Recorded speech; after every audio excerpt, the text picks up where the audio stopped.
So I want to now spend about, we're gonna have a two-part session on what we'll think of as traditional policy instruments, sin taxes, product bans, things that directly change prices in the set of products available. And what I want to do during this session is I'll give a couple motivating questions, talk through a model of optimal sin taxes, then we'll have lunch, and we'll come back and do 3 applications that will map in a familiar way to the motivating questions. So here are the 3 motivating questions. First, should we regulate energy efficiency? So in the US and many other countries, we have a series of policies that encourage us to buy less of these gas-guzzling Hummers and more energy efficient light bulbs and home appliances and cars. And this actually is how I got interested, as Dmitry said, we got interested in behavioral public economics, thinking about this set of problems. I originally thought that this was that energy efficiency regulation was mostly about the environment. So more energy efficiency, less energy use, less climate change. And we soon realized that actually a lot of this really is about behavioral economics. And let me just give you an example again from my standard quotes. This is from the regulatory impact analysis, which turned into the final rule for the corporate average fuel economy standards in 2010 that have for a long time require automakers to sell to us more energy efficient, higher fuel economy vehicles. So the EPA, the Environmental Protection Agency, projects significant private gains to consumers, which appear to outweigh by a large margin the cost of the program, even without accounting for externalities. In short, the problem is that consumers appear not to purchase products that are in their own economic best interest. So consumers are making mistakes. And so we as the Environmental Protection Agency are now going to take a consumer protection type role to induce automakers to sell higher fuel economy vehicles to consumers. And they say there are strong theoretical reasons why this might be the case. Consumers might be myopic, they might lack information, the benefits of energy efficient vehicles might not be fully salient. Now, on the other side of this argument is Republican Senator Rand Paul, who says, listen, call it what it is. You prevent people from making things that consumers want. So that's going to be application number 1 after lunch. Application number 2 after lunch is, should we tax sugary drinks? And on one side of this argument are people like Chris Madsen, the prominent public health professor at Berkeley. She said, sugary drink taxes are one of many ways to make really clear what we value as a country. We want to end this epidemic of diabetes and obesity. On the other side of this are 2 folks from the Libertarian Mercatus Center, who wrote, public health advocates often view the growing prevalence of obesity as proof that many individuals pursue behaviors that are out of sync with their own best interests. But policies are too easily justified on the assumption that government officials are better informed than the individuals they seek to guide. Application 3 that we'll do after lunch is, should we restrict payday lending? And of course, payday loans are short-term, high-interest loans that in practice people take out repeatedly, paycheck after paycheck. And on one side of this debate, in announcing the Consumer Financial Protection Bureau's final payday lending rule in 2016, was the director of the Bureau, Richard Cordray, who said that the CFPB's new rule puts a stop to payday debt traps that have plagued communities across the country. Too often, borrowers who need quick cash end up trapped in loans they can't afford. On the other side of this debate is the libertarian Cato Institute, and in particular Thea Brooke Knight, who wrote that the CFPB rule will significantly reduce consumers' access to credit at the exact moments they need it the most. So what ties these together is an assertion that taxes, subsidies, bans, or other traditional types of regulations are needed to protect consumers from their own decisions. And so the research question, which is going to matter a lot for the world, that we're going to take on in this session today is, what is the optimal policy, if any? So let's dive in to the model of optimal sin taxes. And let me just say, I'm going to really, we have time built in for questions and comments and disagreements. So I encourage all of you to jump in, raise your hand, and ask questions as things come up. Let's set up this model first. So the key intuition, I'm just going to take everything you did in Econ 1 or environmental economics class about externality taxation, and I'm just going to take a few minutes to apply that framework to internality taxation. There are a number of related references as you go home and want to look at the notation written down. I've written them here. The setup is going to be, we're going to have heterogeneous consumers of type theta, and each consumer is going to choose an amount of a sin good to consume. We'll call it a sin good, as well as a consumption of the numeraire, and the utility will be quasi-linear in the numeraire. Sin good demand is going to be denoted X, so this is following Doug's notation where X is the choice that people make. X sub theta for type theta is a function of price. And each consumer in the welfare analysis is going to have a social marginal welfare weight G sub theta, which is the social value of theta's marginal consumption of the numeraire in units of public funds. So in other words, how valuable is it to the government to take $1 and put it in the hands of type theta, which they will then use to consume more of the numeraire in the quasi-linear model.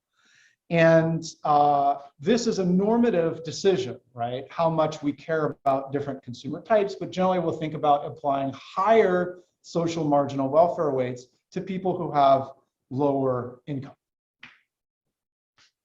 That's the setup. I'm now going to, in a very cavalier way, summarize Doug's lecture in one slide. And so there's going to be a lot that I'm going to miss.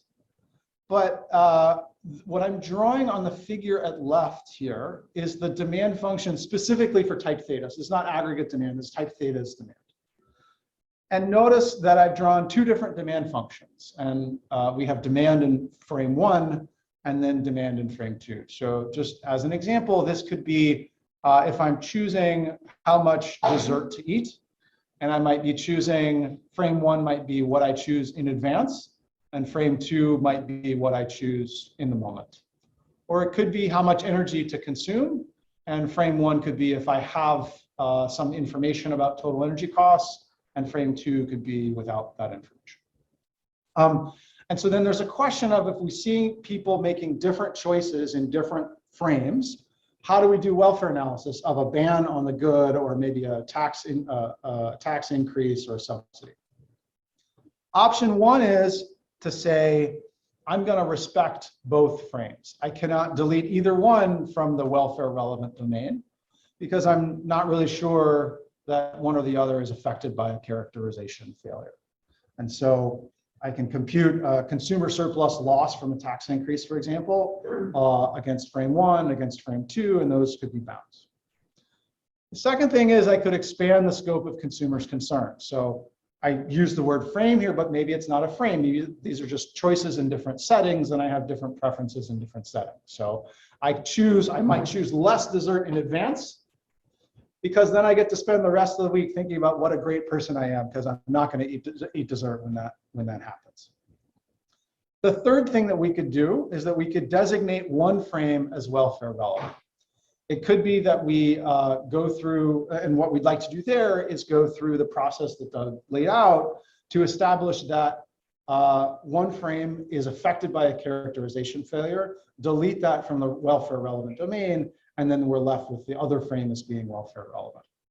The other thing that we can do is basically assume the long run criteria in a case of where people are present focused, and that is, as Doug nicely described, that would be a controversial choice, but that would be a way of getting to one frame as being welfare relevant. And so for these slides, we're going to live in this third world, where it's this kind of simplified case, the special case of what Doug laid out, where we have one frame that we're able to establish as welfare relevant. Okay, so from there, And so notice that now I've established one of these as welfare relevant. It is the demand curve that is shifted in that we're going to call welfare relevant. So market demand is shifted out. So we're thinking of people as over consuming this sin good. So intuitively, it might be cigarettes or gas guzzlers or things like that, dessert. So we have market demand for type theta and the welfare relevant demand for type theta. And now I want to introduce this notion of bias, which is money metric. So it's a vertical distance between market demand and welfare relevant demand. And it's gamma is the notation for that for type theta. And here's where we get to, of course, think directly about the analogy to externalities. This could be oil consumption, right? Market demand is what we see in the market. And then social welfare would be this blue line. And the difference between those two is the externality, perhaps the social cost of carbon. And so just as there is a whole industry of talented economists who are trying to estimate what is the social cost of carbon, there is a whole industry of folks in behavioral public economics that are trying to estimate that bias in dollar units. That's what this is about. So just to give examples, so I want you to notice that so far, and for the rest of the slides, this bias term gamma it's reduced form in the sense that I have not given a structural or specific underlying model of bias. And that's fine. This is going to be, for optimal tax analysis, a sufficient statistic. But just to give one example from O'Donoghue and Rabin, in that paper, people are consuming potato chips or some unhealthy food that has a future marginal health cost H. They downweight that future cost by present focus parameter beta. And then the planner or the government uses the long run criteria as Doug laid out. And so we think of the beta equals 1 as being the normatively respectable preferences. And so in that world, bias gamma is the marginal health cost H times the share of that we're not accounting for in our decisions relative to what the planner thinks of as being normative preferences. So with that, let's think about what are the effects of taxes. So we're going to live just for these slides in a world with constant marginal cost, and perhaps there's some existing tax T. And so the initial equilibrium is where the tax inclusive price hits the type theta's demand curve, so at this black dot. And I want to consider then what are the effects of a marginal tax increase of amount dt. And of course, I'm drawing this on the slides with enough that you can see it, but this is going to be in calculus terms a marginal tax increase. It's going to generate a consumption decrease to this new equilibrium at the top left of amount the slope times the tax change. So the key object that I want to focus on that's going to result here is this bias correction parallelogram, or more generally, it could be a trapezoid. So what is this? This is saying what is the increase in welfare relevant what is the increase in utility that the planner considers welfare relevant that the consumer of type theta was not considering in her decisions. The size of that is what I'm writing here in the formula at the top right. It is the social marginal welfare weight that we apply to that type theta, G, times the height of that trapezoid, gamma, the bias, times the behavior change, the slope times the marginal tax change. And so what's worth noting here is that as we then are going to, in a moment, aggregate across lots of different types theta, if we were to hold constant the total size of these blue trapezoids, we're going to care more about these blue trapezoids if the consumers who have the larger trapezoids are the ones who have larger social marginal welfare weights. So in other words, this bias correction aggregated across consumers from the planner's perspective is going to loom larger if poorer people, lower income consumers, have more elastic demand, so their trapezoids are wider, or they have more bias, their trapezoids are higher. Now, We can then think about what is the full welfare effects of a marginal tax increase on type theta, and that's going to have the standard 3 components. So the first is the bias correction in blue that we just talked about, and then the next 2 are these standard terms from any tax analysis. The fiscal externality, which is drawn in green, which is holding constant that tax T. The consumption reduction is going to generate a reduction in tax payments that will hit the government budget. So that's the fiscal externality. And then finally, the mechanical effect in red, which is holding constant some consumption level, X sub theta. The marginal tax change is going to generate an additional tax payment, X times dt, that goes to the government and is taken away from a consumer with welfare weight G sub theta. So that's the full calculation here. Now, using that, we can talk about the optimal tax. So again, I'm going to rewrite that same equation we just graphically derived. This is again the effect of a marginal tax increase on type theta, dw theta dt, and it has those 3 components we just walked through. The optimal tax, of course, is going to be the first order condition after taking the expectation across types. So I'm going to take the expectation, take the first order condition, and then rearrange. And I'm going to get an optimal tax, T star, that has 2 components. The blue bias correction is going to come down and generate a corrective motive in the optimal tax. And the red mechanical effect, that tax payment from consumers to the government, is going to come down and create this red redistributive motive at the right. And so we'll talk through each of these, but again, the corrective motive is just the expectation of the size of those blue trapezoids across people weighted by their social marginal welfare weights. And then the redistributive motive is how much money am I taking away from low versus high income consumers to transfer to the government. Because I want to consider a couple of special cases just to be concrete here. The first special case is if I have no redistributive concerns. So everybody's social marginal welfare weight is 1. Well, in that case, this simplifies to the redistributive motive goes away. We don't care about redistributing, we care equally about each person. So the optimal tax is going to equal this simplified term here in blue, which I will call the average marginal bias. See why I call it the average marginal bias? It is the expectation of bias, gamma, weighted by each consumer type's demand slope, dx theta dt. So what's the tax then? Consider an extreme case where the biased consumers are fully inelastic, and maybe there are some unbiased consumers who are elastic to the tax. What's the optimal tax in that case?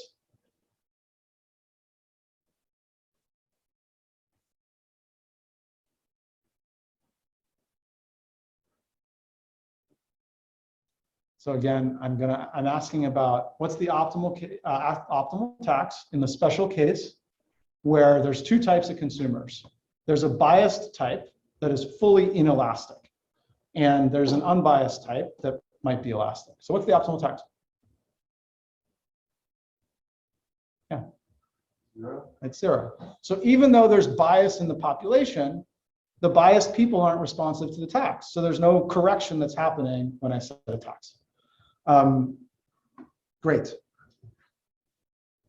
There's a further special case with homogeneous consumers, which is just the tax equals that homogeneous bias level. And so thinking back to Econ 1, as you might have taught Pigouvian externality taxation, you want to set the carbon tax equal to the social cost of carbon. We're just doing the same thing. Okay, so now I'm going to ask you all some more questions. And my previous question was a little, thank you for helping us out there. I'm going to ask some more questions that are going to be a little harder. And so get your hands and your brains ready. When demand is more elastic, does the corrective motive become relatively more or less important compared to the redistributive motive?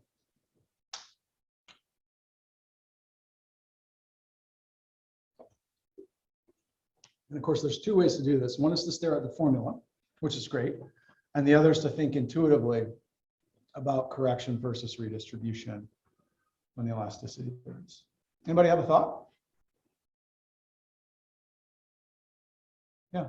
Corrective, because you can actually change whether or not people are buying it. But if demand is more inelastic, like if demand is inelastic, you're not going to change whether or not people are buying it. So then it's just, if we think, for example, syntax is affect like 4 books more, then you want to redistribute it that way. Great. So consider the extreme case, building on what you said, consider the extreme case where demand is fully inelastic. Again, as we just described, we get no correction out of that. So it's only the redistributive motive that matters. As we get more elasticity, we get more blue trapezoids and the corrective motive becomes more important. Second, why might gamma and so the bias, the welfare weight, the demand slope covary positively versus negatively? And what would that imply for T? So can anybody think of like a real world case? Maybe it's cigarettes or wine consumption, or pick your favorite application. How do these covary in that application and why?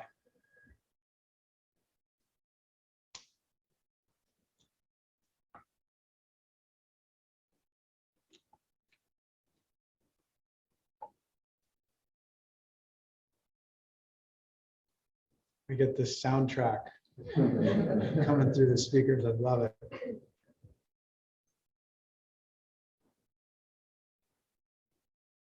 Want to fix ideas with cigarettes?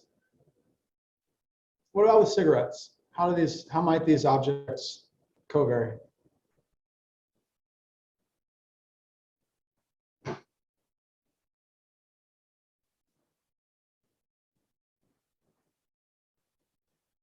Yeah. I mean, in the case of addictive goods, it seems like the people who overconsume the most and have the most bias are also the least responsive to the most elasticity, so they're very negatively. As for the social welfare weight, it's hard. I'm not sure. Yeah. You can imagine either story. I think that like we must care about helping addicts or not. Yeah. So for an addictive good, you can imagine that the people who are addicted they're gonna need to consume, and so they're going to be less elastic to prices, and so that would generate this covariance between gamma and dx dt. What about G and dx dt? Do we think that low-income people in typical situations might be more or less responsive to prices?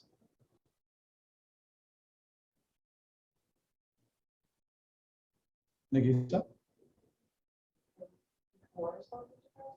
Yeah. So typically, you might think of low-income people as being more price responsive. That's going to be another way that we generate this kind of covariance. Yeah. Now I just warm called on somebody. And where's Charlie? Charlie's going to be my next warm call if needed. But I hope not to have to rely on Charlie. When might consumption X covary positively or negatively with G? So before we were just talking about the elasticity. Now I'm asking a different question. When does consumption covary positively or negatively with G? And what does that imply for the optimal tax?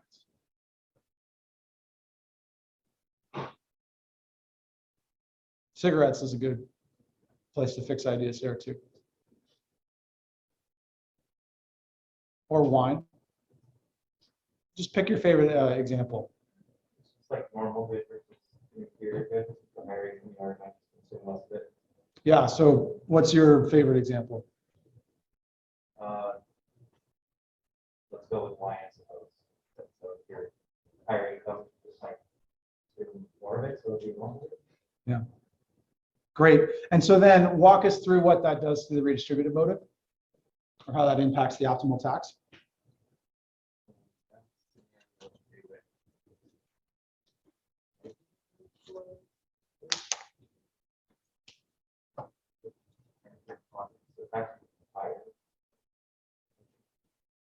X and G, yeah, so consumption is negatively correlated with the welfare weight. So lower welfare weight on the high income, high consuming people for wine. And then that's going to mean that we're going to want to tax that thing higher as a way of taxing the consumption that rich people enjoy. Yeah, great, thank you. Save Charlie. Charlie's there like sweating his boots. Finally, how would the formula change for externalities? So I'm just really trying to push on this analogy. Let's say I just had to reapply this to externalities. How would you relabel these terms?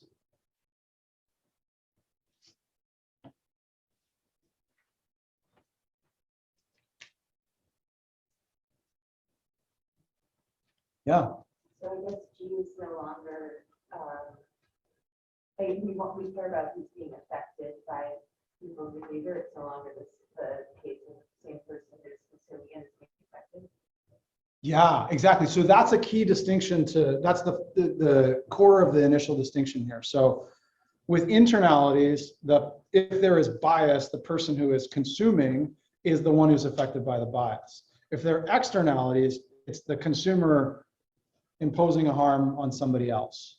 Then so given that, how would you relabel these terms up here?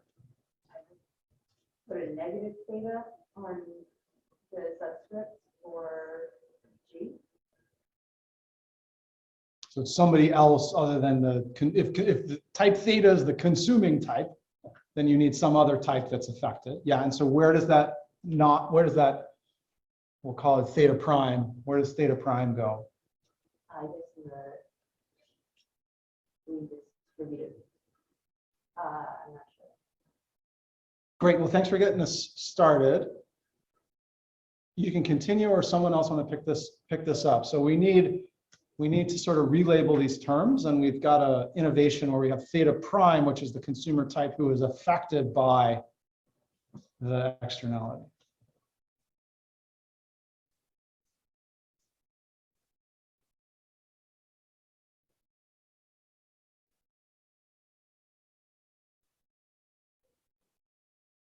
This disco is awesome. Charlie, we're going to you. So I know that you don't relabel gamma. So gamma will still be gamma theta because internalities and externalities aren't done the same way. I think you would also not relabel dx dt. So I think that will still just be the elasticity of the person who responds. And then I think for the corrective motive, you would still have g theta. So you still care about correcting the implied. You still want the person who's responding to internalize their behavior, but I think for redistribution, that's where you care about the mechanical effect on the people who's diminished. I'm not sure. Great, thanks for getting that started. So I agree with you that we'll keep the thetas the same in the redistributive motive. So the people who are consuming are the people who are paying the carbon tax. So the thetas are going to stay the same in the redistributive motive. What about in this corrective motive? So again, I'm getting rid of internalities, no more internalities, and I'm just talking about externalities. So what is gamma got to be? And what is the subscript on gamma? I'm going to relabel gamma now as an externality.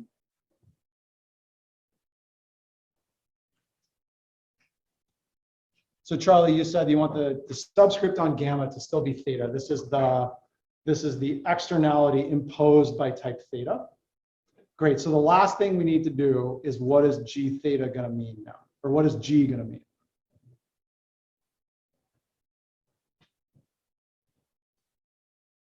What is g interpreted as now? If gamma is an externality imposed by type theta. Social preferences that everybody else's preferences on polluting this. So that's going to be incorporated. So the assertion is that maybe G is social preferences. I'm going to repeat the question for the video. I'm thinking of gamma as being the externality, and the magnitude of gamma is taking into account society's preferences over the sort of magnitude of that externality. And so like the social cost of carbon, for example, is going to take into account what I think are the social harms of consuming. And so that's going to be embedded in gamma, which I'm again here redefining as an externality like the social cost of carbon. So I really want to focus on this G term. G is the social marginal welfare weight. Yeah. So if gamma is bias, then G is the weight you place on the people who are impacted Yeah, exactly. So if gamma is being relabeled as an externality, then G sub theta is the social marginal welfare weight on people who are affected by type theta's externalities. So for example, imagine we're taking a local air pollution problem. I emit pollution in a low income area. I'm type theta. I emit pollution in a low income area. That's going to hurt low income people. The G attached to my externalities is going to be high. There's a high social marginal welfare weight on the people I'm harming. Okay. So I just wanted to, does that make sense? Let me pause for any other questions on that.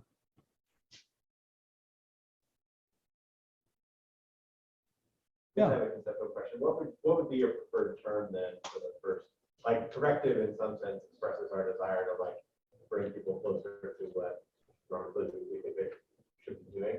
But in the case of an externality, corrective feels a little strange. Would you still think of it as the corrective motive, or is there another term that better captures that idea in the case of an externality?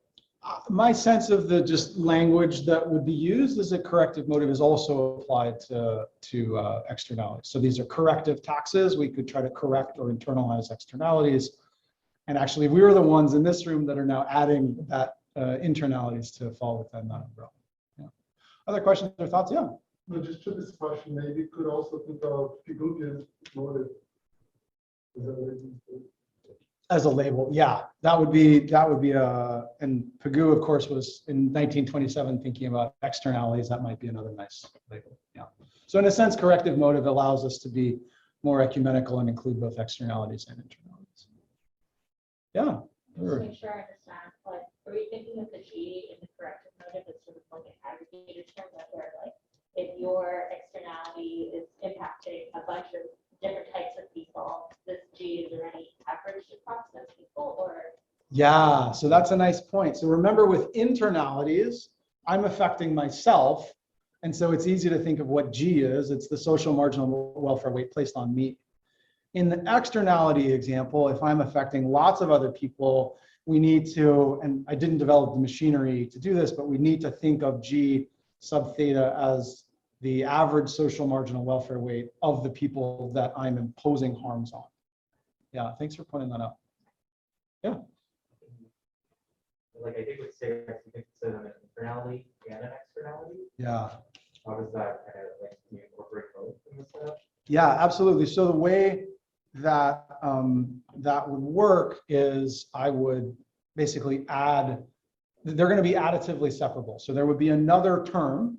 I have this, so going back to as we defined it, so gamma is the internality. There's going to be a separate term for externalities.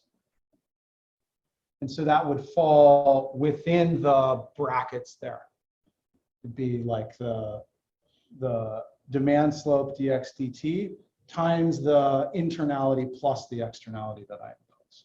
And so there are many papers, we'll talk through our soda tax paper that actually in the explicit derivation has externalities in it.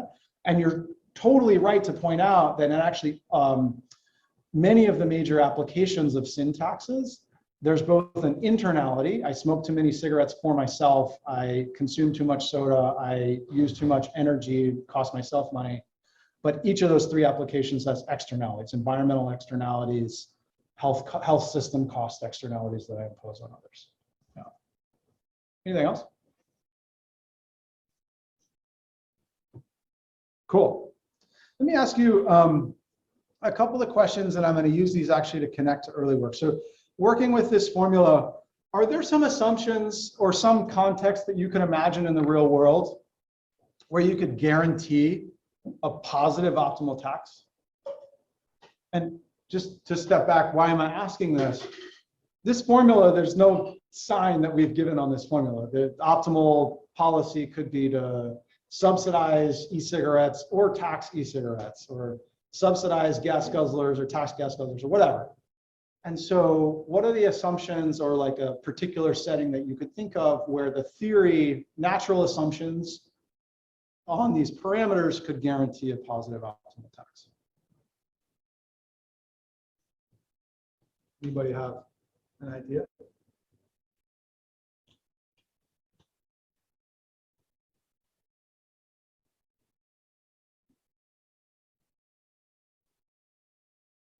Raise your hand if you happen to know the O'Donoghue and Rabin 2006, the famous paper on potato chip taxes.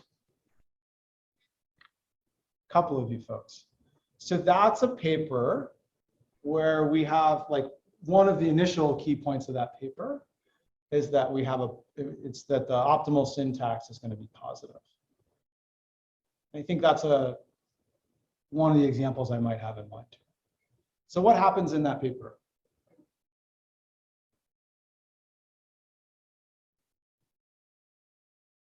So there is, and I sort of hinted at it before, this is a case where I'm consuming potato chips and there's a health cost that imposes on my future self, and I downweight that health cost because I'm present biased. And again, the planner takes the long run criterion. So it was the example I gave a few slides ago. And so what are assumptions within that model? Is anybody future focused? No. So Charlie? I think the key there is just that everybody's over consuming potato chips, and there's no covariance that you can account for between the elasticity demand and the gamma term. And so that everybody's over consuming. G theta is constant. And so there's no redistributive motive because you have no different buffer weights. And so that's going to get positive. Yeah, exactly. So in O'Donoghue and Rabin, there's no redistributive concerns. So this right term in red just totally goes away. And then they say, we're thinking about present bias, and we think that nobody's future focused in their paper. And so in that world, there's the bias all pushes in the same direction. And in fact, even you could have any arbitrary covariance between gamma and dxdt, as long as gamma is always positive. So that's an example of how you could always get a positive optimal tax. What about something that could guarantee a negative optimal tax? And actually, so far in our discussions, this has already come up. What's a natural setting in which you might think that the optimal tax on a sin good or an addictive good might be actually negative, might be a subsidy?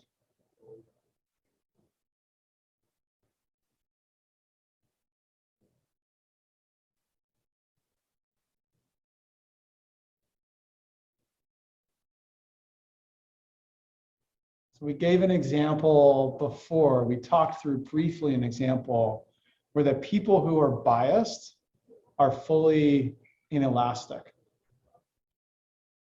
So the corrective motive goes away. Once the corrective motive has gone away, how can you get the redistributive motive to be such that you'd like to subsidize?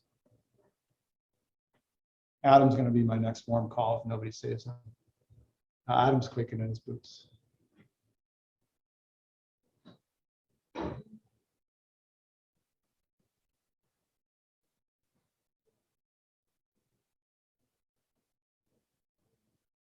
All right, Adam.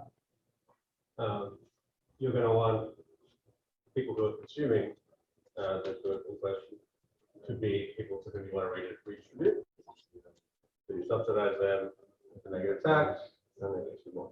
And why? But why do I want to redistribute more to the type of people who are consuming addictive drugs more? I mean, if there's no corrective motive, and you're not going to be able to shift their behavior in any case. Maybe people, but they shift their income to have a higher level. Yeah, so it could be that those people are just lower income. And so I naturally want to distribute more to the higher consumers. Or it could be that there's actually really something about the process of consumption that causes me to be lower income. So we as a society often express concern over people who become addicted to goods. And I wish we'd done more of this 20 years ago. But increasingly, we are expressing concern over people who are addicted, and we'd like to figure out ways to help them. And so it could be the consumption of addictive goods happens to be because I'm poor, or it could be that the consumption causes me to be poor or to us to have more concerns. And Bernheim and Rangel 2004 is a much more specific model, but you can sort of fit broadly the concepts of that into this sufficient statistic type framework, and it's basically the intuition that we just talked through. Okay, so I'm going to do applications after lunch. But what I want to do now is just give you a taste of what the applications will look like. And there are going to be 3 applications. It's the 3 that I hinted at the beginning. And in each case, there's going to be a recipe. And the first part is that I'm going to hypothesize and then measure bias. And then the second part is once I've tried to measure bias, I will do welfare analysis with that. And actually, just because I'm going to do the beginning of the first application for 5 minutes before lunch. So the first application is going to be energy efficiency. And so here's the background here. So this is a paper that I wrote with Dmitry in 2015. It was our second paper together, and it was great fun. And I think the reason that I want to do that in these slides, or sort of the contribution to the flow of our argument for the day, is that it's an illustration of how to estimate that average marginal bias term that I highlighted a few slides ago. And then once we've estimated that in a sort of model consistent way, how do we calculate the optimal tax from that? And so the background here is we did this work 10 years ago. And interestingly, the light bulb market has changed quite a lot in the last 10 years. But at the time, we were in a world where the main 2 technologies in the light bulb market were the traditional energy inefficient incandescent bulb and the more energy efficient compact fluorescent bulb, or CFL. And the CFL saves $4.50 per year in electricity at average usage patterns and average electricity prices compared to those traditional incandescents. But strikingly, in 2010, CFLs had only a 28% socket share, which means there's some survey that the Department of Energy had done where they tried to establish that if you were to go around and look at people's light sockets in their homes, only 28% of those light sockets in residences had CFLs in them. And so policymakers said, hey, this seems like an opportunity to save people money. So the consumer protection argument, in addition to the environmental externality argument, which is, the more energy I use, the more pollution is generated as part of that. So many utilities subsidized at the time CFLs, and they've mostly moved to subsidizing LEDs or light emitting diode light bulbs now. So there's the subsidy component. And then the 2007 Energy Independence and Security Act banned most incandescent bulbs. And that was delayed by Obama, and parts of it were phased in at different times. And then what remained of that was partially rolled back by the Trump administration. And so you can see that this was especially contentious set of policies. And it's just a microcosm of this broader energy efficiency debate. And so why did we choose light bulbs as opposed to something that is more, where expenditures are larger, like cars or air conditioners or refrigerators? Light bulbs are going to be really easy to experiment with. It is a small purchase that we can move easily. We can incentivize it. And so that's why we're choosing light bulbs as opposed to cars. And so the economic questions in this space are going to be, does bias reduce CFL demand? And if so, what's the optimal subsidy for CFLs? And should we ban incandescents? So with that, I'm going to pause and we'll pick this up right after lunch. We have lunch, I think it's going to be right outside. And we'll see everybody back here at 1 o'clock. And be prepared for me to share your ideas and questions and for me to warm call on you, because these applications are going to be, there's tons of problems with them. So I want those all to surface. See you in a few. Back at it. Welcome back. Welcome back, everybody. So we are, oh, that's right. That's how we do it. So we're back on doing applications. We started with energy efficiency, and I set up this, the economic substance of this question on light bulbs. So remember, step 1 in our recipe for these optimal syntax papers is to hypothesize and then measure the bias. So let's talk through that in the context of buying energy efficient light bulbs. The hypothesized bias is here, and you could start to argue with us right here, but this is where we started. our read of the discussion was that the most likely reasons why consumers might buy the energy inefficient incandescents instead of the energy efficient CFLs were two. One is maybe I'm just not thinking about this. Sorry, maybe I just don't know the truth. As we were talking about at lunch, I was actually surprised when I learned that CFLs could save me quite a bit of money when aggregated over the several years that I probably have a CFL. So maybe I don't know. The second is, well, maybe I know if you ask me, but I'm not paying attention to that fact when I actually go to buy light bulbs. So the thing that is very salient in the store is that CFLs cost more money than incandescents. And of course, that's especially true now with the LED light bulbs. They're just way more expensive upfront than the older types of bulbs.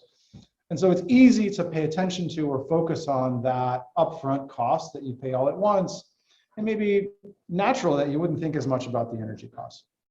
So that was our hypothesis. And so we figured, well, the right way to test that, the right way to try to measure bias is to do information provision.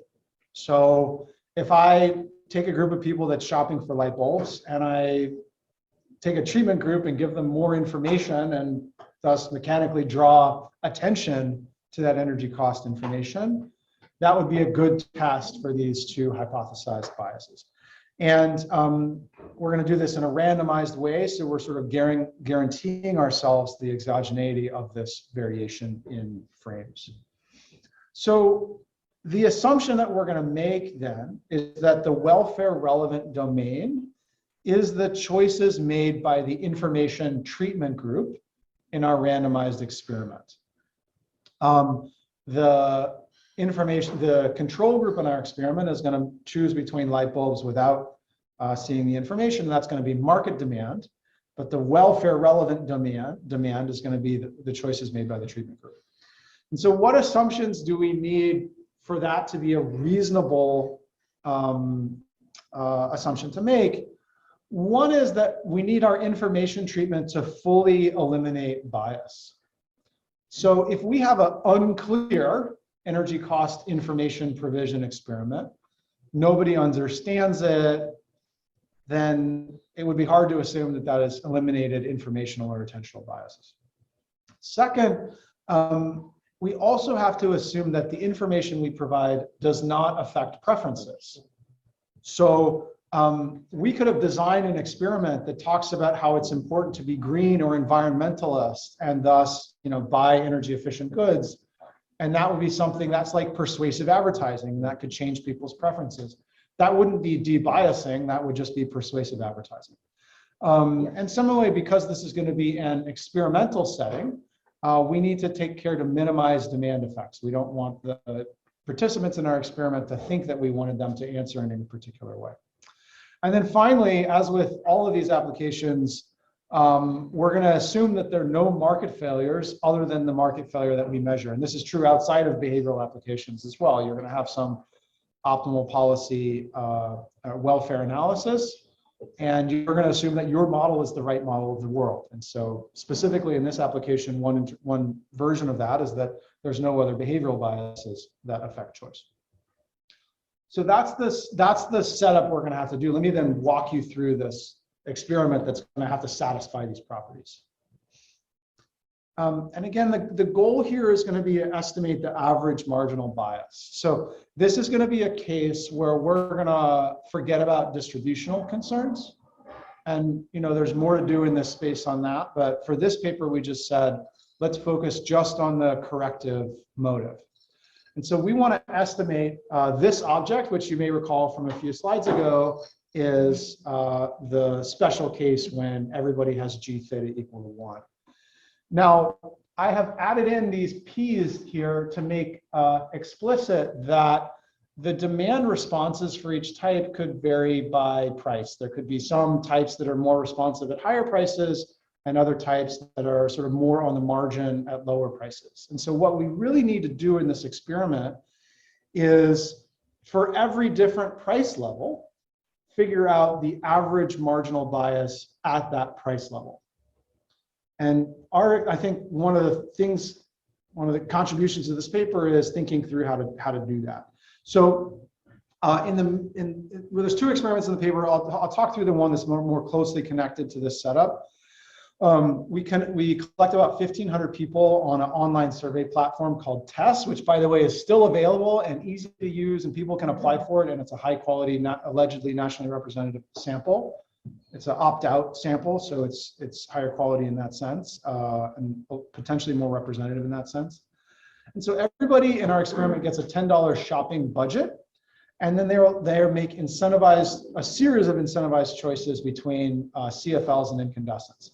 And so this is a within subject design. First, people will make baseline choices between the CFL and the incandescent. And what does that do? That tells us at what point on the market demand curve they're marginal.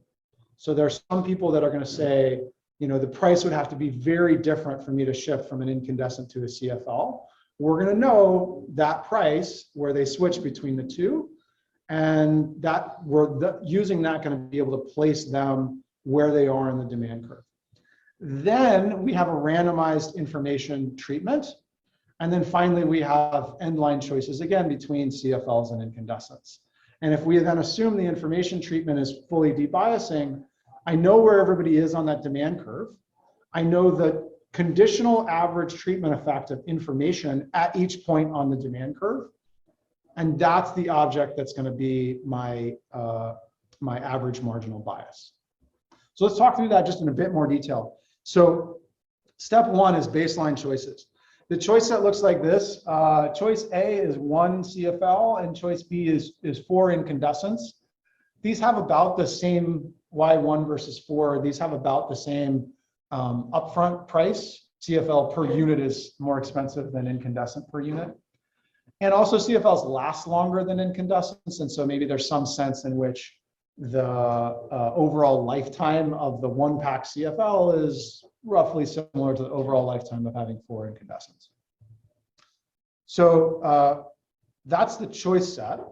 And then we have a standard multiple price list that everybody goes through. And so for those of you who haven't seen this, choice A, choice B, and you make a decision in each row of this table. And what varies between the row is the price of choice A versus choice B. So for example, in row 1, the very top, choice A is free. You can get that CFL for free. And choice B, the incandescence, is $10. And so you can imagine that most people are going to say, well, the CFL is free. I'm gonna take that. What happens as we go from top to bottom is that the incandescent gets less expensive, and then eventually the CFL starts getting more expensive. And there's going to be a point on that multiple price list where each individual person is going to shift from choosing the CFL to then saying, oh, now the relative price has changed, and I'm going to start choosing the incandescent. And so where people cross over on that multiple price list is going to be their indifference point or their relative willingness to pay for the CFL compared to the incandescent. And it's that relative willingness to pay that is then, I'm going to sort of mechanically use that to place people where they are in the demand curve. Yeah, is the variation in the price of the incandescent also necessary? Like, could you keep the price fixed and the rise and fall? Yeah, so generally, that's right. So there's different ways of designing this kind of multiple price list. And the main thing that simplifies things for people is if the relative price changes monotonically. So the choice on the right becomes gradually more appealing to the price than the thing on the left. The way that we did this, as you note, we start by decreasing the price on the right, and then after that, increase the price on the left. We didn't need to do it that way. The benefit of this is that we gave people a $10 shopping budget. And so the highest price on the right is $10. And then this starts to drop. And then the highest price on the left, if I had the multiple price list, will continue down, and that will get up to $10. So this allows us to basically have a wider range of relative willingness to pay for the two goods while keeping all the prices below $10. So that's why we designed it in that way. Any other questions on the setup? Yeah. It's like underlying presumption that I'm going to see someone's response and and one to infer their willingness to pay and recover demand. I keep thinking, going back to the point of what if people don't have deep underlying preferences, so they are constructing them as they go. So in this case, I maybe never spent too much time thinking about my willingness to pay for CFL versus light bulbs. And I am using information from the context, the fact that you're telling me that decision number 1 is 3 versus 10, and number 2 is 3 versus 8, to make a rough estimate of what might be a reasonable willingness to pay for light bulbs or CFLs. Is that a concern in this environment? I think this is a real concern. So again, the question is, what if I hadn't thought very hard about what my relative willingness to pay is, and something about the construction of this choice environment gives people cues that could influence what they reveal to us here. And that's very real. So for example, there is work showing that when you sell the same good on the same kind of multiple price list, but change the bounds of the MPL, that MPL multiple price list, that will change people's decisions. And so like you're exactly right that there's a sense in which we might infer how much we should be willing to pay by what the bounds are that we start with here. So I think that's a real concern. And I guess I would separate, I think there's 2 versions of that concern. One is just anything you do in an experimental setting like this is going to have experimental design issues that could distort people's preferences relative to their true preferences. And then the second version is, well, what if I didn't have true preferences in the first place and I just hadn't thought about that? And so, Doug has set up this framework very nicely earlier this morning, and we're going to live in what Doug called the behavioral revealed preference framework, where there's going to be one frame in which we respect people's choices, and we're going to take those as normative. Doug has a thought. Yeah. Yeah, I just wanted to, this is methodological about elicitations. This isn't the only elicitation method you can use. So another common one is called the BDM methods at the group Marchak. And it's like a second price auction. It is asking you to state your point of indifference and then saying, we'll pick price at random and you'll buy it if what you said is higher than the price that you said you won't otherwise. That doesn't anchor people the way the boundaries would anchor them here. The disadvantage of that approach is that it requires contingent reasoning, which people aren't very good at. There's an alternative that kind of combines the two, which I've become increasingly partial to, that's called titration BDM. And the way titration BDM works is you start by posing a BDM question to get the point of indifference. But you basically tell them this is just a way to get started. And once they give you their point of indifference, you show them the price list right around that point of indifference. And it's sort of like, okay, so what you're saying is that this one, if that was your choice, you wouldn't do. And this one, if that was your choice, you would put going just above or just below a point of indifference. And if people look at that and go, well, no, I wouldn't do that, then you go back and recycle. Again, the advantage that has the advantage of the BDM mechanism of not anchoring people the way the boundaries do, but it has the advantage of the price list in that it walks people through the contingent reasoning, and that's how I like it. I wanted to offer a couple other things. So first, let me note a statistic that I think is actually pretty direct evidence, but what you're suggesting, and it's a common feature in every experiment, which is even when you look at the control group where people just do this multiple price list twice without really getting any decision relevant situation, the willingness to pay will fluctuate. And that's just like a 5 or 10, like a 5-minute distance between the first elicitation and the second one. So what might that suggest? It might suggest exactly this notion of a constructed preference. We might be thinking about the kinds of even drift diffusion models from kind of psychology that are making their way into economics, where we're kind of going through an internal kind of retrieval process, trying to figure out what the value of this good is. Or, we might take more of a random utility perspective on this and just say, fine, they're just shocks. We're going to treat each elicitation is normatively relevant. Under that perspective, we're actually okay going with the welfare analysis the way we're doing here. Then there's kind of a second minor methodological point, and I think Hunt and I have these discussions a lot. To the extent that things like range can affect valuations, I think that's a point about how the demand curves that you elicit in such experiments, we might not necessarily readily accept that they are externally relevant. What might be more robust is kind of the within person variation that's caused by the treatment. That we might imagine is actually less sensitive to these various kinds of range effects. So that's typically how I think about things. I like the kind of causal effect of something that I typically believe is a bit more externally relevant than whatever is the demand curve that you estimate in these kinds of settings. Great. Okay, so step one was now we know under the assumptions that we've just discussed, we know where everybody sits on that market demand curve. The part two of the experiment is this randomized information provision. So the treatment is providing people energy cost information that looks like this. And in fact, this is not just energy cost, but total costs. So this figure is showing on the y-axis the total dollar cost to get electricity out of a 60-watt light bulb for 8 years at normal usage patterns and normal electricity prices. And so in the red bars, this is re-illustrating what I said a few slides ago, that CFLs cost about a quarter what incandescents cost for electricity. The blue bars are the total cost of the bulbs, and there is a rated lifetime of CFLs of 8 years. And so even if, whereas the incandescents cost have a rated lifetime of about 1 year, they just burn out all the time. Some of you may have noticed this in your own homes over the years.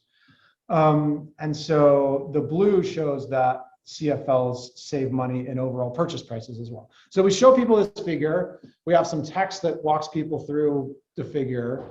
We actually have a voice that reads all this to people. If you're an auditory person as opposed to a visual person, that voice is me actually reading this.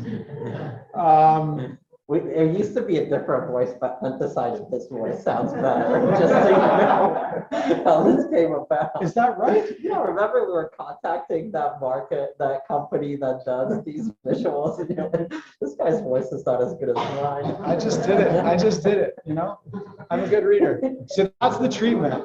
That's the treatment. And remember that what this has to satisfy.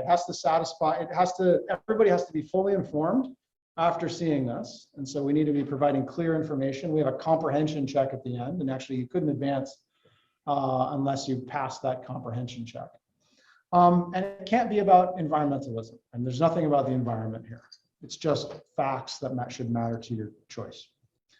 The control group, we want to make that similar except informationless. And so this is irrelevant information with a similar structure. So we have a figure. This is trends in US light bulb sales over time. And that's not going to impact our assumption is that this will not impact how you choose between incandescents and CFLs. So that's the randomized information provision. And then we go back to an end line multiple price list. So this is a within and between subject experiment. We see how everybody changes their relative valuations after they've received the treatment or control. Great, so that's the setup. Let me first show you something that's just model free, just sort of descriptive. When you construct the demand curve at baseline, that's what we see in black. And so on the y-axis here is the relative price of the CFL. X-axis, this is the market share of the CFL. So for example, at a relative price of 0, in other words, if the 1 CFL and 4 incandescents cost the same amount, the CFL market share would be about 80% in our experiment. And that's already a little fishy, I think, building on these comments, because the CFL market share was considerably lower in the actual market. The thing that, as Dmitry says, you might believe a little bit more is the treatment versus control difference at endline. So that is the solid blue is treatment, and then the dashed red is control. And so this information provision has shifted out demand to the right. And then the assumption we're going to make for welfare analysis is that this blue demand curve is the welfare relevant demand curve, whereas the black and red, which are basically sitting on top of each other, those are going to be potentially affected by characterization failure. Yeah, Charlie. So another methodological question, was your goal with the control information? So I guess there's like a potential concern that providing information itself somehow affects preferences, but were you trying to get, like, would you have preferred if the control red line lied exactly on the black baseline? Is there some concern that you provided information that moved them in the other direction in some way? Yes, you're exactly right, Charlie, that we would have liked the red control and line to sit directly on top of the baseline. Now, it may not be an effect of the treatment that we gave people, or sorry, the control information that we showed people. It could be that there's something about eliciting this a second time and people have learned and sort of re-realized. And so I think literally the assumption what we're going to do is compare blue to red, and that's how we're going to measure bias. But for other experiments, do you recommend including these control information provision, or do you have strategies for like choosing a good control such that the demand lines will land on top of each other? Or I don't really have, I think it's experiment specific. It's a good question how to do this. I will say, so here was the other thing that we could have done. Right, so the control group got info that had a similar structure, took the same amount of time. We could have just skipped this.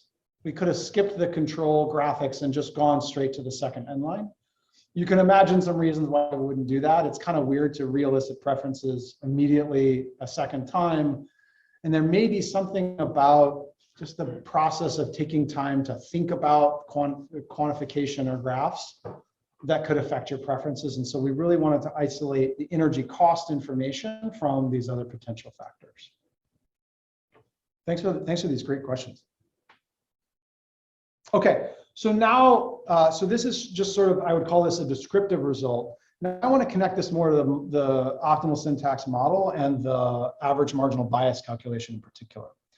So this figure is the conditional average treatment effect of the energy cost information on willingness to pay for the CFLs at conditional on each baseline relative willingness to pay for the CFL. And so, for example, those people who have relative willingness to pay of 0, so they were when relative prices, they switch at a 0 relative price. That conditional average willingness, conditional average treatment effect is what, just over $2. And I actually don't make too much of the shape of this graph.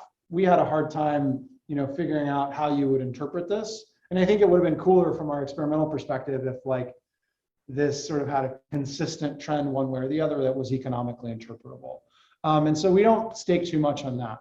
The thing that I think is important is just conceptually, remember, we want to measure the average marginal bias at each point of the demand curve. And that's exactly what this object is. Okay, so this is the theoretical object we want to know. Okay, so now I have this, and I'm going to do welfare analysis with this. And that's the second part of this recipe. We've measured bias under some strong assumptions that we've discussed. So what's the welfare analysis? What's the optimal tax or subsidy that we would set? So here's the figure that illustrates how we think about this. So the baseline demand curve is now in red on this. And we're going to evaluate, again, this is demand for the CFL. And we're going to evaluate the impacts of a CFL subsidy. So it's going to lower the relative price gradually. And a ban on incandescence in our model is equivalent to an infinite subsidy. Okay. So first, so looking at the red, if we were just working in a revealed preference framework and there was 0 bias, so assuming taking market demand or this baseline demand curve in red as welfare relevant, then we would have the standard analysis where a subsidy for CFLs is going to generate what we called at the time a Harburger distortion. So basically, I have a corrective tax, but there's no bias to correct. And so the size of that Harburger distortion is just the difference between the market relative price and what we're actually subsidizing. And so if I ban incandescents, I'm going to generate this consumer surplus loss in red, and this is because that's the people who would prefer incandescents over CFLs, even at relatively low prices for CFLs. So that would be the standard non-behavioral economics analysis. On top in blue, I'm now going to plot the internality reduction, and that's basically these trapezoids that we plotted in the model earlier. And where do the numbers come from? What are the height of these bars? It's just this previous slide. So this is gamma. This is the average marginal bias at each price. And I'm just going to take these conditional average treatment effects and I'm going to plop them down on top of the right part of this demand curve. And so the optimal subsidy is then going to be the subsidy that trades off the Harburger distortion against the internality reduction gain. It's the optimal subsidy in our model, given our estimates of bias, is the point where this red magnitude is the same as this blue magnitude. The optimal subsidy is about $2 for CFLs in this model. The overall welfare effects of banning incandescents in our model is the red Harburger distortion, the decision utility, if you'll excuse the use of the term, the decision utility loss that people have, net of the sum of these internality reduction blue areas. So that's the welfare analysis here. And what I like, there's a ton of problems with this paper, but what I like about it is that it's sort of a clean illustration that goes directly from the object we want to estimate, the average marginal bias, to this figure that's doing the welfare analysis. Let me pause. Any questions or complaints or comments about this paper? I think many of you read it because it was on the reading list. Anything we haven't gotten to or things you want to complain about at this time?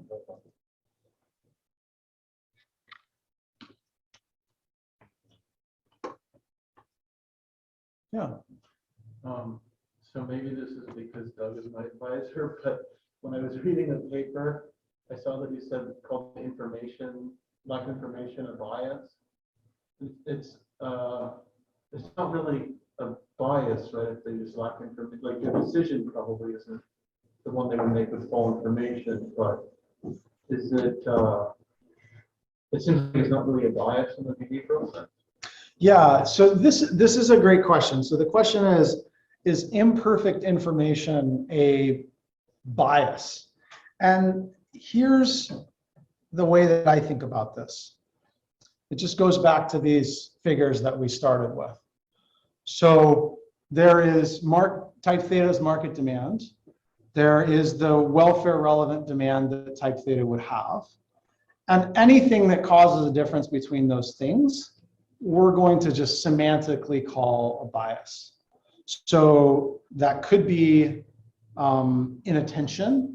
That could be a bias in beliefs about energy costs. It could be other things that are information related. I'm going to collapse all of that into calling it a bias.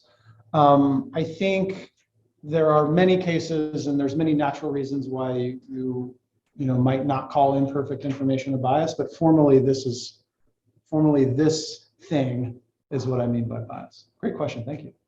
Yeah.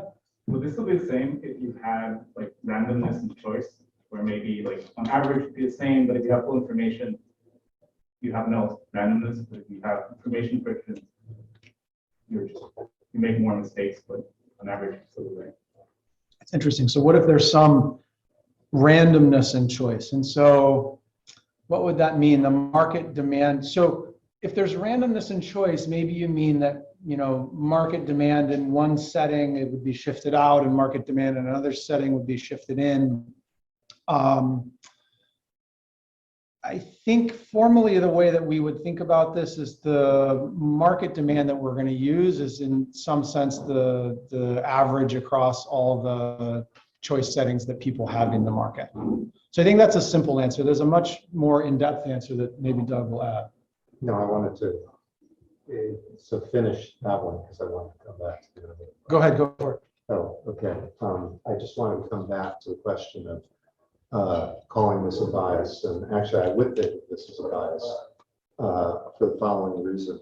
The information that they provide is in principle available to everyone already. So if you know, and this is the critical distinction. We're not really concerned with there's unknown information becomes available. What is that, the value of that to you? That's a standard, you know, conventional economics value of information question. This is there's information available to you, you haven't processed.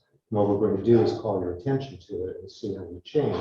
And therefore, any of these differences are properly interpreted as biases because they come from not having processed that information. Yeah. So I remember looking for post-information treatment. There was a group of people who just still refused to buy CFLs. If you could go back to do the experiment, how would you have tried to identify like what mechanism was happening there? So the question is, how do we think about these people who even at very low relative prices, even when the CFL is really cheap, they still don't want to buy CFLs? I think the answer there is it doesn't matter. My answer for this paper is it doesn't matter. There's a lot of good reasons to not like CFLs. They flicker, they take some time to turn on, they got mercury in them.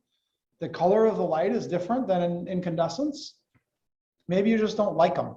But you And don't think it's like an information science thing, like people dislike being told information in like from an authority or something? And right, so that's a good question.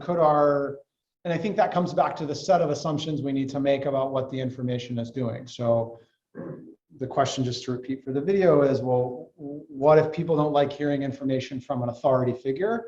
That would mean that our information treatment is not debiasing people, it's not eliminating bias, it is giving people additional information from an authority figure, and maybe there is some aversion to that.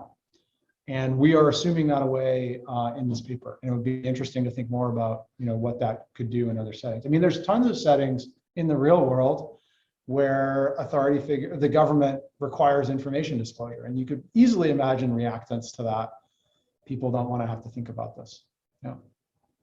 Yeah. Sure. I guess I just want to come back to this question of what is bias. And I guess I see your information treatment as not just providing information that you have publicly available. I mean, you can search up, let's say, the lifetime of these two different types of light bulbs, or, you know, like the energy consumption rates, but you are also providing them sort of I guess I see this as sort of a decision aid, right? Where you are computing that for them as well. Like, do we see that as a bias as well? Or is that sort of conceptually different than providing sort of, I guess, the base information, if that makes sense? I see. Yeah. Do we think of information aids that give, Like computational. yeah, do we think of that as somehow conceptually different? I mean, absolutely, it's different in a really interesting way. Again, for this setting, all we need to know is what you do in the market without the information. And then if we think we're giving useful, clear information, how much does that change your choices? Then there's a lot of nuance you could add on top of that in other settings, but here, that's all I need. Yeah. Okay, so let's move to the next. Sorry, let me just make a couple of comments. So again, this is the right experiment. This within subject design is the right experiment to identify the average marginal bias, but a big downside, of course, is this artifactual online setting. One comment is that, you know, given the very large differences in costs, energy costs for energy efficient versus energy inefficient light bulbs, it should be that if you look across different utility service areas with different prices, there should be big differences in market shares of incandescents versus LEDs or CFLs. If people are paying attention to the energy costs of the light bulbs, and if people are paying attention to the differences in energy costs across utilities. So Sarah Armitage's job market paper gets into this a little bit, but, you know, I think there's possibly more work to be done looking at, so Koichiro Ito's job market paper looks at the boundary between two utilities where the houses on either side of the boundary are going to be very similar, but they have different prices. And he asks a different question with that, but you can imagine using that same type of price difference for energy and then asking, do the people in the higher energy cost utility then have much more LEDs in their homes? So that's like an example question that you could, a direction that one could go with this. And Sarah does some of that in her paper, but I think there's more to do. There's one other thing I want to touch on, which is that you might ask, well, if this bias is information related, why doesn't the plan or why doesn't the government just use information provision to address that? And we'll get to this more in the lectures on non-traditional or non-standard policy instruments. The hope with information provision is that it could be well targeted. There's some people that are well informed. You subsidize their decisions, you're then going to distort their decisions away from their already well-informed levels. And so this subsidy is like a blunt instrument that is moving everybody according to the average marginal bias, but there's heterogeneity across people in what that bias is. And so maybe information could be much better targeted, easier to implement, that sort of thing. So why is it that one would think that, like, why not just fully rely on information provision to address the sort of biases we were looking at in this paper? Yeah. I mean, I think one idea is that, like, there are many possible areas in which we might want to use information provision to correct bias. And so you've got to imagine there's sort of diminishing returns. I'm imagining my email inbox, which has a lot of university information provision, and like each of those things gets discounted. So that's one reason, is that, like, there's sort of an attention and memory budget that we have to respect if we want to use this across policy areas. Yeah, I really like the way you put it. So there's all sorts of domains in which there's information that would benefit our choices, and it's really hard to get us to pay attention to and internalize that information in all those domains. And so if in fact that is ineffective, then you might need to resort to some policy instrument other than information provision. And indeed, in this setting, the energy cost setting, there are energy use information labels on cars and appliances, and there's still a concern in the public domain that those don't fully address these sort of distortions. Great, so I'm going to go to application number 2, which is soda taxes. So I'll talk about this paper, which is joint with Ben Lockwood and Dmitry. It's called Regressive Sin Taxes with an Application to the Optimal Soda Tax. And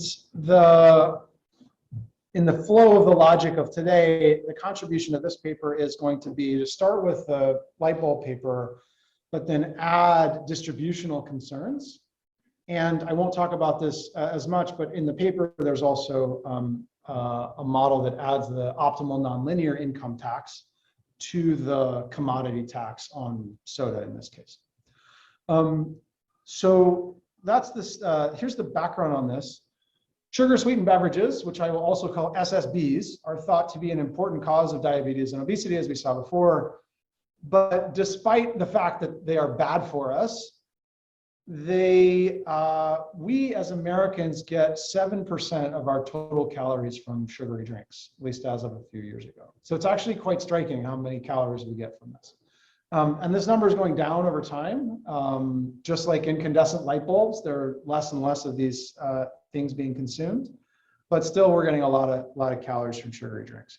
So to address these health issues, there are 7 US cities and 39 countries, or maybe around 40 by now, that tax SSBs. And so the economic questions are, one, is there some bias that's increasing SSB demand?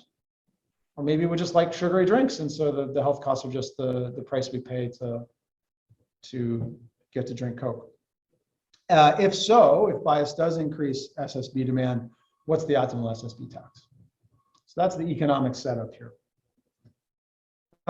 Just to motivate the distributional concerns, this is a figure that demonstrates that low-income people drink more SSBs. So the y-axis is SSB consumption in calories per person day.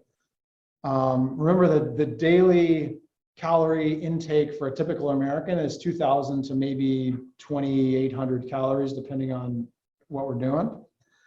So again, this is a lot of calories that we're getting. And this is data from the NHANES survey. The x-axis is splitting this out by income groups. And so, steeply downward sloping such that the highest income groups are consuming half. If you could, once we're over 100K, those folks are consuming half of what the lowest income groups are consuming. So if we tax this, a lot of the tax payments are going to be made by low income folks. Okay, so remember, step one in the recipe is hypothesize and measure bias. So let's do that. The hypothesized biases, when we sat down with Ben Lockwood and tried to think about what is the policy discussion, what are the biases that policymakers are worried about, we came up with two. One is that people, again, imperfect information, people just don't know how bad SSBs are for them. And the second is there might be self-control problems. I know that I should drink less, and I would like myself to drink less in the future if I could choose in advance, but in the moment, that's not the choice that I make. And of course, you could respect short-run preferences, choices made in the moment, or you can respect advanced preferences. And so to worry that self-control problems are a bias, you then need to be taking the long-run criterion, which again, Doug discussed this morning. So our approach to bias measurement is what we call the rational consumer benchmark. So we're going to implement a bunch of surveys that I'll tell you about that measure proxies for bias. So for example, a nutrition knowledge scale. We're then going to estimate the conditional association between bias, like nutrition knowledge, and consumption. And then we're going to regression predict the consumption that each person would have if they were not biased. In other words, if they had perfect nutrition knowledge, thought that they had no self-control problems. So that's the approach. You can immediately see that this is going to require a selection on observables type assumption. So the assumption here is that the welfare relevant domain is predicted choices if consumers had what I'll call expert level nutrition knowledge and did not feel that they had any self-control problems. And so the embedded sub-assumptions are that there's some level of nutrition knowledge on our survey that corresponds to having zero bias. And like what level of nutrition knowledge that is going to be controversial. And then second, as I was alluding to, there's no unobserved preferences that are correlated with bias. So for example, it could be that people who have more nutrition knowledge just also have preferences, maybe from growing up or their peers or whatever, preferences for consuming fewer SSBs. And in that case, we would get an artificial correlation between our measure of nutrition knowledge and SSB consumption. So I'll tell you how we address that using additional controls.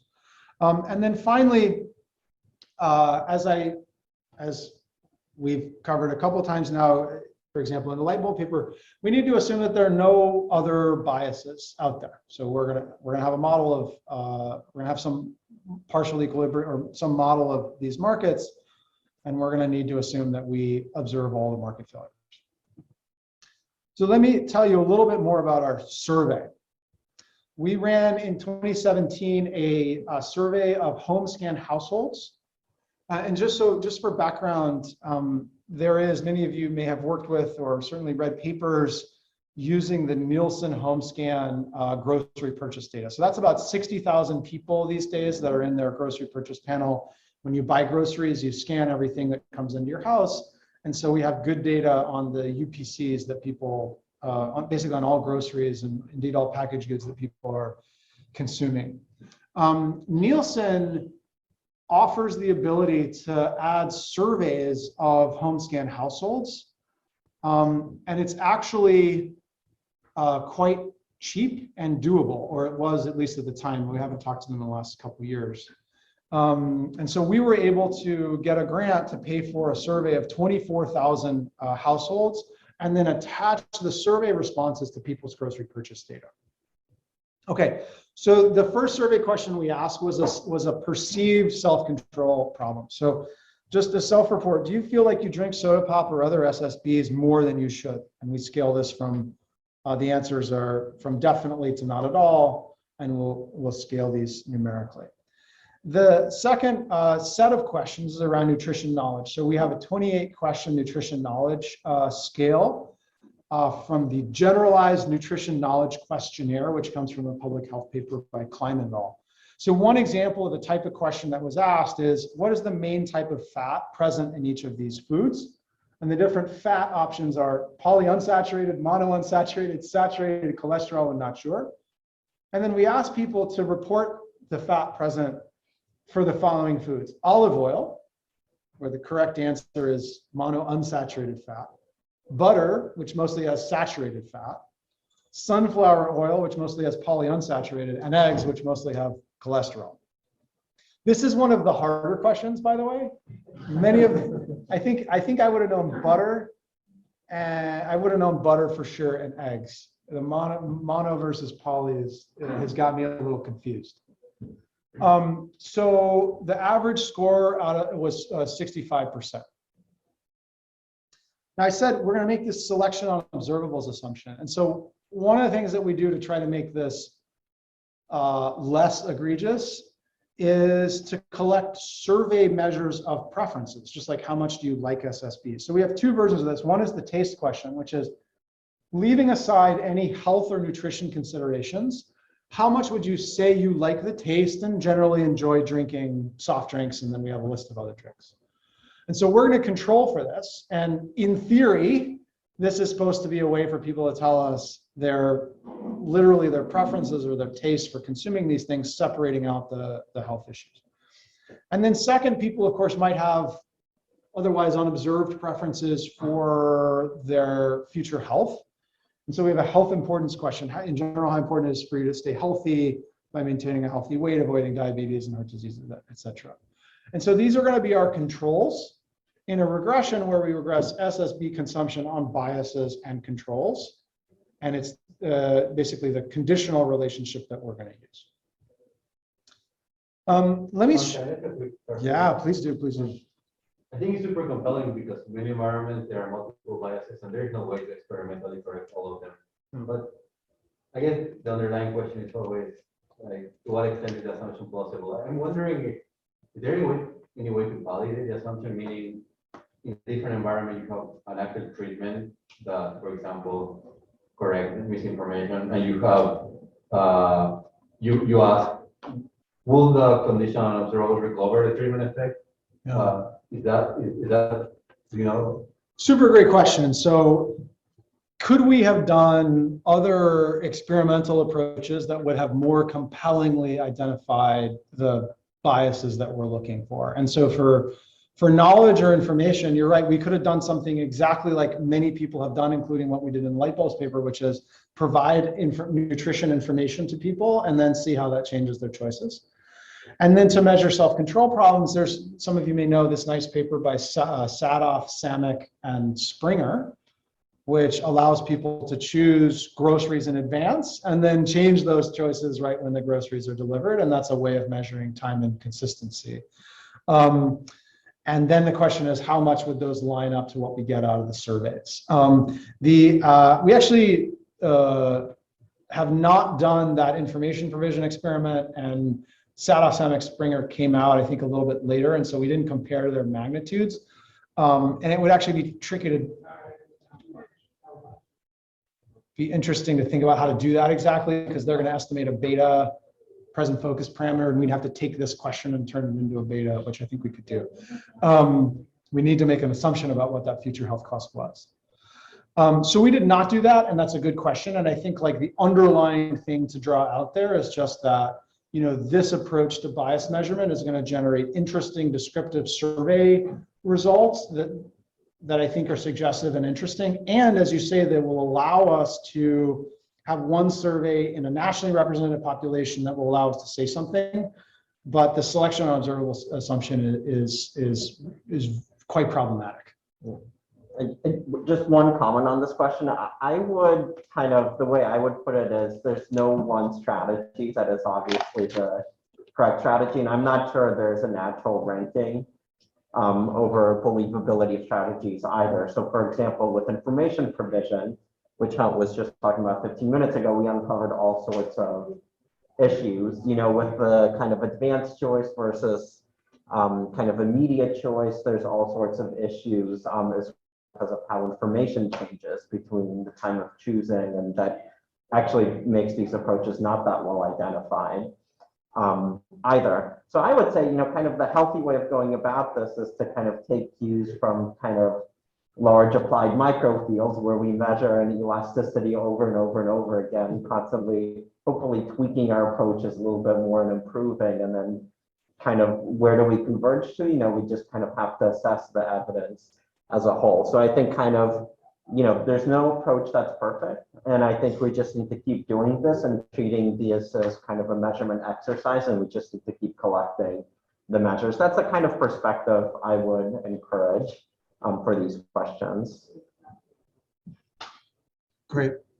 So I'm going to try to wrap up in the next 5 minutes or so. And so I want to give you the taste of what we see empirically in this paper, and then I will conclude.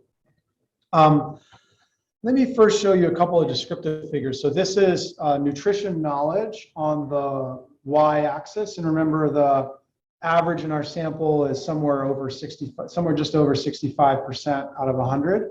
And on the x-axis, this is household income. So higher income households have much more nutrition knowledge. What does this mean? Just think back to our blue trapezoids. We care when we care about distributional issues, we care if bias is larger for people who have higher social marginal welfare rates, right? And so what this is saying is, to the extent that we think higher nutrition knowledge means lower bias, this means that the bias that's out there is going to be concentrated in lower income people who have higher social marginal welfare rates. So taller blue trapezoids for people we care about more. Now, is this actually bias? One way to start thinking about this is, as I have advertised, to regress our bias proxy, which is the nutrition knowledge scale, on consumption. And so you can see that people who have higher nutritional knowledge along the x-axis have lower liters purchased of SSBs in the home scan data against the y-axis. So more nutrition knowledge, less SSB purchases. And this is unconditional. And then, as I have alluded to, we're actually going to have a regression where we control for preferences, the survey measures of preferences, and basically use this to infer what we will call the causal effect of nutrition knowledge on consumption. Again, with this very strong selection on observables assumption. Now, what is normative here? Well, it turns out that among 24,000 people, we had, I think it was 27 people who identified themselves as nutritionists or dietitians by profession in our survey. So we figure nutritionists and dietitians, we'll call those people expert. We'll say they have full nutrition knowledge. And so the unbiased level of consumption then is going to be the consumption level that each household would have if they actually had the nutrition knowledge of nutritionists and dietitians. So you can see that this figure, I can do a regression prediction as to what each point in the nutrition knowledge scale, what their consumption would be if they had this level of nutrition knowledge. Yeah. I have a very silly question. Well, then would you consider bias someone that got them all right, like they're better than the average teacher? So our assumption is that if you're a nutritionist and dietitian, you have full nutrition knowledge, and anything less, any nutrition knowledge score on our survey less than that is a proxy for bias. Does that answer your question? So someone that was even better than the experts. Oh, someone who's better than the experts. There were a few, you're right. And we pegged those people all as experts. We don't. Oh, yeah. That's not a biased person that's better than. Correct. Yeah. So that's how we get under the selection on observables assumption, the causal effect of bias on consumption.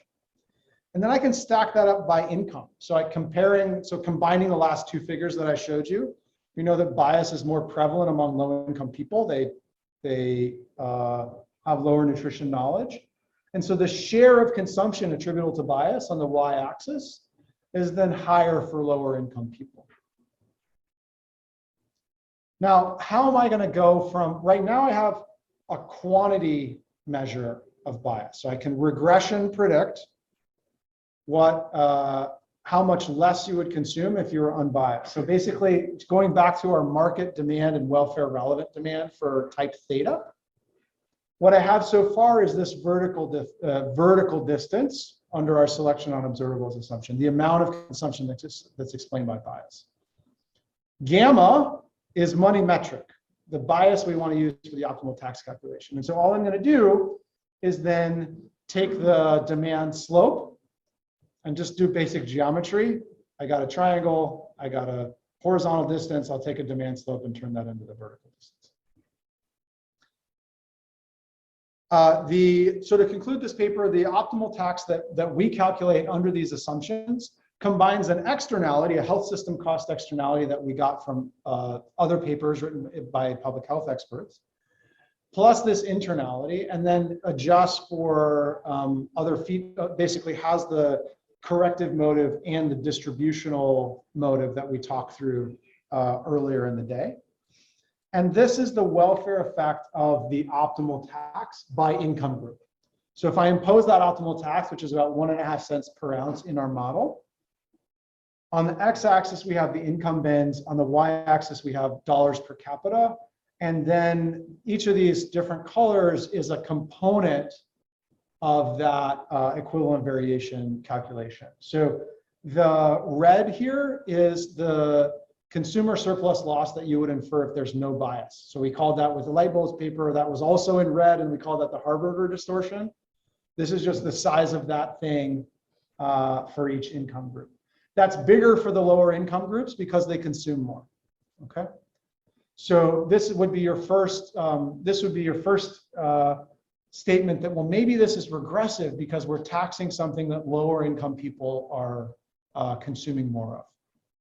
Now, the other bars are what might offset that. So there's a externality correction and redistributed revenues that we're just going to allocate to every income group equally. So we're going to say, like, there's going to be healthcare cost savings. That's the externality. And then there's tax revenues. And we're just going to apply those to every group equally for this figure. The thing that could differ across groups is the internality correction, right? And so remember, we showed that lower income people have less nutrition knowledge, i.e. in our model, more bias. And so when I tax, so they have the larger blue trapezoids. And so when I tax them, I reduce their consumption, and larger internality correction trapezoids accrue to them. So if you look at the left of the graph, the light purple internality correction is larger at lower incomes. And so when you add that up, under the set of assumptions that we started with, the tax is actually is regressive in this is regressive in the particular sense that higher income people gain more from this tax. So they consume a lot less, and that's not quite offset by the internality correction. However, there's some alternative assumptions you can make. And it could have very well been possible that the slope of this black line, which is the total, is actually downward, in which case we would say that the poor are benefiting more than the rich. And so I think one key takeaway as I conclude here is that, you know, when we judge regressivity, I'm on this bullet down here, when we judge regressivity, we need to consider not just who pays the tax, not just the financial incidence, but we need to consider how the incidence of the internality correction benefits. And so if low income people are more biased, that would make a sin tax more progressive. Some other economic considerations I will skip in the interest of time, but let me just quickly flag these open research questions. So this same model, I think, could be applied to other domains, smoking, energy prices, et cetera. And there are lots of papers that do this sort of calculation.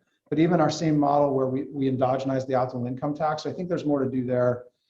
Second, it's worth flagging, many of you know about the proposed New York City ban on large soft drinks. This, I think, is a really interesting policy in our settings. So basically the idea would be stores cannot sell soft drinks that are more than, I think it was 64 ounces. Is that a good idea? Well, maybe that's well targeted because bias, the people who are going to buy huge soft drinks are the more biased. But maybe that's not true. Maybe it's actually, regardless of what size soft drink you're buying, you're equally biased. And maybe if you ban 64-ounce soft drinks, people just buy 2 32-ounce soft drinks. So I always thought that would be interesting to study in this kind of framework. And then I think there's a lot more to do on richer dynamic models with habit formation. So Gruber and Kozegi, 2001 goes in this direction, but they make a lot of simplifying assumptions. And I think there's more to do possibly for those of you who are good at the dynamic part of these types of problems to think about how do you tax if behavior is not in steady state and multiple goods that are addictive and substitutes, things like that. So with that, I'm going to skip the final application. I just want to conclude. The recipe for an optimal syntax paper: find a policy question with where behavioral bias allegedly matters, hypothesize and measure that bias, and then do welfare analysis. And I think these two papers have really highlighted why this is really hard to do and controversial, and we need more research in this space. But the policy questions are really important. They often affect low-income people, and they're often done without rigorous behavioral welfare analysis. And so I think that people in this room and all of our colleagues can make more impact in this space. So that's that. And with that, this session is over.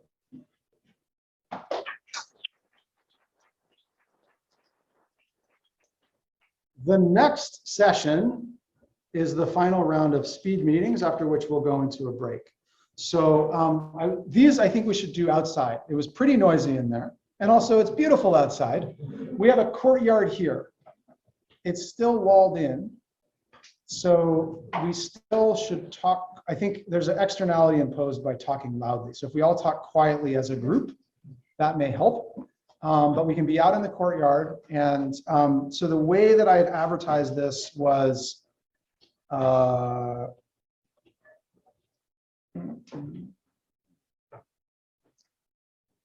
we have to have those lines basically fold in on each other, right? We want to meet the people in our own line, the folks we haven't had 2 minutes with yet. So let's actually form a circle outside. That'll make the transfer easier.